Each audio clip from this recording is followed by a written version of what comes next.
Voice of മുജിബിലേക്ക് അവർക്കും സ്വാഗതം. Delhi CSK തമ്മിലുള്ള മത്സരത്തിൽ ചേട്ടൻ വീണ്ടും ഫോമിലെത്തിയിരിക്കുന്നു. ഡൽഹിക്കെതിരെ ഇത് രണ്ടാം തവണയാണ് ബാറ്റിങ്ങിനിറങ്ങി പുറത്താകാതെ നിൽക്കുന്നത് സഞ്ജു സാംസൺ.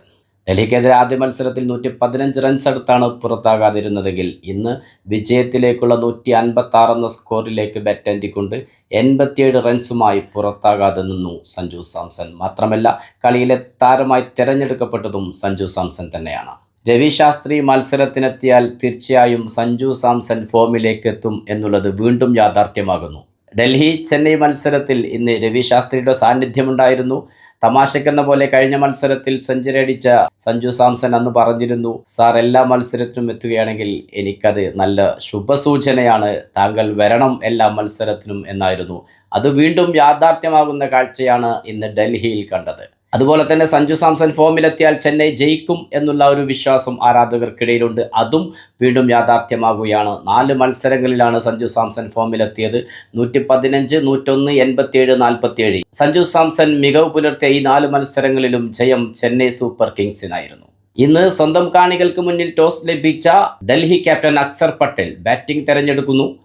മികച്ച ഒരു ടോട്ടൽ കണ്ടെത്തിക്കൊണ്ട് ചെന്നൈ സൂപ്പർ കിങ്സിനെ സമ്മർദ്ദത്തിലാക്കാം എന്നായിരുന്നു അക്സർ പട്ടേലിന്റെ തന്ത്രം. പക്ഷേ ആ തന്ത്രത്തെ പൊളിച്ചു കളയുന്ന ബൗളിംഗ് പ്രകടനമായിരുന്നു ഇന്ന് ചെന്നൈ സൂപ്പർ കിങ്സിന്റെ ബൗളേഴ്സ് കാഴ്ചവെച്ചത്. ആദ്യ ഓവർ ബൗൾ ചെയ്യാനെത്തിയ അഖിൽ ഹുസൈൻ 4 ഓവറുകളിൽ വെറും 19 റൺസ് മാത്രം വിട്ടുകൊടുത്തൊരു വിക്കറ്റും നേടിയെടുത്തു. മുകേഷ് ചൗധരിയും മികവ് പുലർത്തി. നൂർ അഹമ്മദ് 3 ഓവർ ബൗൾ ചെയ്ത് 22 റൺസിന് 2 വിക്കറ്റുകളും നേടിയെടുത്തു. ജാമി ഓവർട്ടൺ 1 ഓവർ മാത്രമാണ് ബൗൾ ചെയ്തതെങ്കിൽ പോലും അതിൽ 5 റൺസ് മാത്രം വിട്ടുകൊടുത്ത് നിർണായകമായ സ്റ്റെപ്സിന്റെ വിക്കറ്റും നേടിയെടുത്തു. 20 ഓവർ പൂർത്തിയാകുമ്പോൾ ഡൽഹിക്ക് നേടാനായത് 155. ഒരു ഘട്ടത്തിൽ പാടെ തകർന്നു പോയ ഡൽഹിയുടെ രക്ഷക്കെത്തിയത് സ്റ്റെപ്സും സമീർ റിസിയും തമ്മിലുള്ള പാർട്ട്ണർഷിപ്പായിരുന്നു. 31 പന്തുകളിൽ 38 റൺസ് എടുത്ത് സ്റ്റെപ്സ് പുറത്തായപ്പോൾ 24 പന്തുകളിൽ 4 സിക്സിന്റെ അകമ്പടിയോടെ 40 റൺസ് എടുത്തുകൊണ്ട് റിസ്വി പുറത്താകാതെ നിന്നു. മറുപടി ബാറ്റിങ്ങിനിറങ്ങിയ ചെന്നൈക്ക് തുടക്കത്തിൽ ക്യാപ്റ്റൻ ഗെയ്ക്വാദിന് നഷ്ടമായി. 13 പന്തിൽ വെറും 6 റൺസ് മാത്രമാണ് ഇന്ന് ക്യാപ്റ്റന് നേടാനായത്. പക്ഷേ അവിടെ സഞ്ജു സാംസൺ തന്റെ ഉത്തരവാദിത്വം പൂർണ്ണമായി നിർവഹിക്കുന്ന കാഴ്ചയാണ് കണ്ടത്. ഉർവിൽ പട്ടേൽ 9 പന്തുകളിൽ 2 സിക്സ് അടക്കം 17 റൺസ് നേടിയെങ്കിലും പെട്ടെന്ന് പുറത്തായി. ഒരു ലോങ് ഇന്നിംഗ്സ് കളിക്കാൻ ഇന്നും ഉർവിൽ പട്ടേൽ സാധിച്ചില്ല. പിന്നീടാണ് ഒരു അപരാജിത പാർട്ട്ണർഷിപ്പ് സഞ്ജു സാംസൺ ആൻഡ് കാർത്തിക് ശർമ്മ.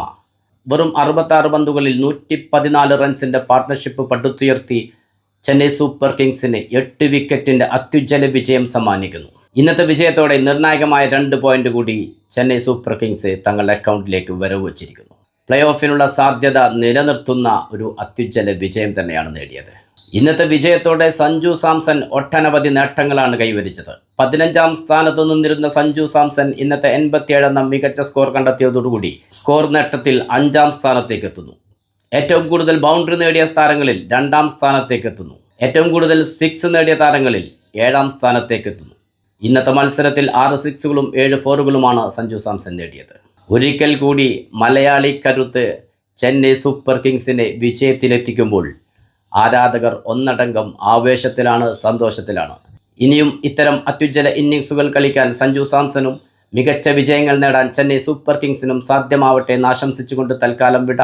നിങ്ങളുടെ സ്വന്തം വോയിസ് ഓഫ് മുജീബ് ചാനൽ ആദ്യമായി കാണുന്നവർ സബ്സ്ക്രൈബ് ചെയ്യുക, ലൈക്ക് ചെയ്യുക, നിങ്ങളുടെ അഭിപ്രായങ്ങൾ കമൻ്റായി രേഖപ്പെടുത്തുക.